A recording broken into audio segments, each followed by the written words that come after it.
नमस्कार सभी बच्चों को, गुड इवनिंग। आज हम एक इम्पॉर्टेंट मिशन के बारे में चर्चा करेंगे। जैसा कि आप सभी ने न्यूज़ में देखा होगा, सुना भी होगा, रूस का मून मिशन जिसका नाम था लूनो, वो क्रैश हो चुका है और चंद्रमा की सतह से टकरा करके क्रैश हो गया है और रूस की स्पेस एजेंसी कॉस्मोस से उसका कनेक्शन टूट चुका है। तो हम आज रूस के मून मिशन और अंतरिक्ष कचरे के बारे में चर्चा करेंगे। मैं आपको एक और इंफॉर्मेशन आज की वीडियो में दूंगी, अंतरिक्ष कचरा। देखो, रूस का जो मिशन था लूना 25, वो भारत से काफी पावरफुल मिशन था, क्योंकि भारत का तो चंद्रयान 3 वहां पर पहुंचने में 40 दिन ले रहा है, जबकि रूस का मिशन केवल 10 डेज में ही चंद्रमा की कक्षा में प्रवेश करने वाला था। 10 अगस्त को लूना 25 लॉन्च हुआ था।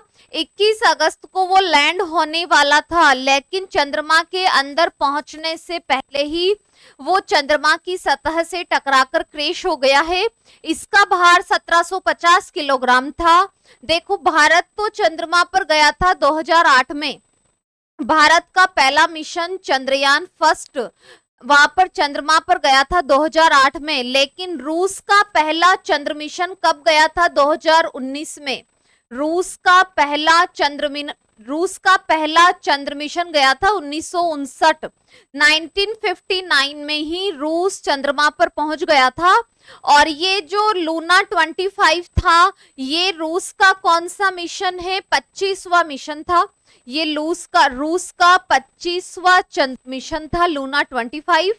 रूस की स्पेस एजेंसी का नाम है रोसकॉस्मोस। ये पहले थी रफ्सार, Russian Federal Space Agency. Russian Federal Space Agency Sputnik first को छोड़ने वाली पहली एजेंसी थी। स्पुतनिक फर्स्ट ने ही विश्व का पहला कृत्रिम उपग्रह स्पुतनिक फर्स्ट लॉन्च किया था, रशियन फेडरल स्पेस एजेंसी ने। और अब ये है रोसकॉस्मोस। इसका मुख्यालय कहां पर है? मॉस्को के अंदर। अब देखो, पूरी दुनिया, पूरे वर्ल्ड की नजर है भारत के चंद्र मिशन चंद्रयान 3 पर, जो आपको पता है कि 23 अगस्त को 6:04 पर चंद्रमा पे लैंड करेगा। और ये हम सब भारतीय की दुआएं हैं कि हम इस चंद्र मिशन में सफल हो और एक पावरफुल देश बनकर के अब हम उभरे। अब देखो, सबसे बड़ी बात ये आती है कि जैसे ये लूना 25 क्रैश हो गया है, तो वो अब कंट्रोल से बाहर है, तो उसका वहां पर क्या होगा? जैसे कि हमारे भी चंद्रयान 3 को एक रॉकेट लेके गया था, LVM 3। आपने वो काफी चर्चा में भी रहा था, आपने पढ़ा और सुना होगा। या जो भी रॉकेट जाते हैं, जो भी सैटेलाइट जाते हैं, जैसे कि जो लूना 25 था, ये 10 साल तक चंद्रमा पर रहने वाला था। लूना 25 10 साल तक चंद्रमा पर रहने वाला था, इतना इसके अंदर पावर था, लेकिन वो नहीं सक्सेस हो पाया। तो कहने का मतलब ये है कि जो भी रॉकेट होते हैं, या रॉकेट का तो फिर कोई काम नहीं है, वो तो उपग्रह को या मिशन को वहां पर छोड़कर उसका वापस आना होता है। अभी तक रॉकेट वापस नहीं आते हैं, वो अंतरिक्ष में ही कचरा बनाते, गार्बेज बनाते हैं। और जब उपग्रह का भी काम खत्म हो गया या कोई उपग्रह असफल हो चुका है, तो फिर उसका क्या होता है? तो वो भी अंतरिक्ष में कचरा बनाता है।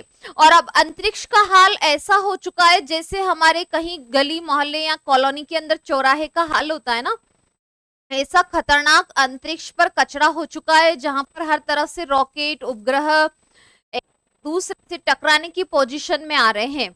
और जो अंतरिक्ष में कचरा हो रहा है, उसके लिए सबसे ज्यादा रेस्पॉन्सिबल देश भी रसिया है। इसने ही सबसे ज्यादा उपग्रह, रॉकेट अभी तक भेजे हैं। अब देखो, बात यह है कि वहां पर जो गार्बेज है, उसके डिस्पोजल की अभी तक कोई पॉलिसी या नीति नहीं है। तो अब उसका क्या होगा? अभी तक तो वो ऐसे पृथ्वी के वायुमंडल में तैर रहा है। थर्मोस्फीयर में उपग्रह लॉन्च किए जाते हैं, और थर्मोस्फीयर के अंदर ये कचरा नष्ट नहीं होता है। ये नष्ट हो जाता अगर ये मीजोस्फीयर तक आ जाता या पृथ्वी के वायुमंडल में पहुंच जाता, तो ये नष्ट होता, लेकिन अभी वहां नष्ट नहीं हो रहा है, तो वहां पर ये ऐसे घूम रहे हैं, बस एक दूसरे को नुकसान पहुंचा रहे हैं।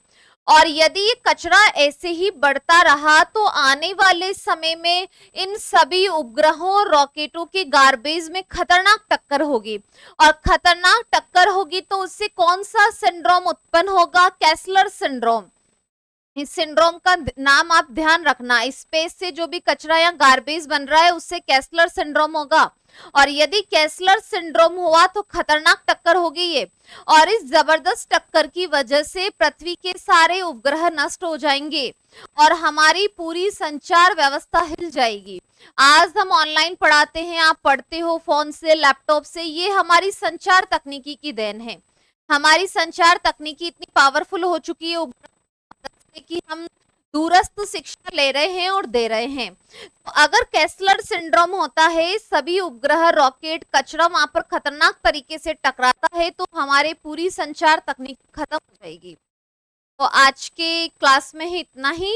हम मिलते हैं 23 अगस्त को 6:04 पर। चंद्रयान 3 की लैंडिंग को हम लाइव देखेंगे। Thank you.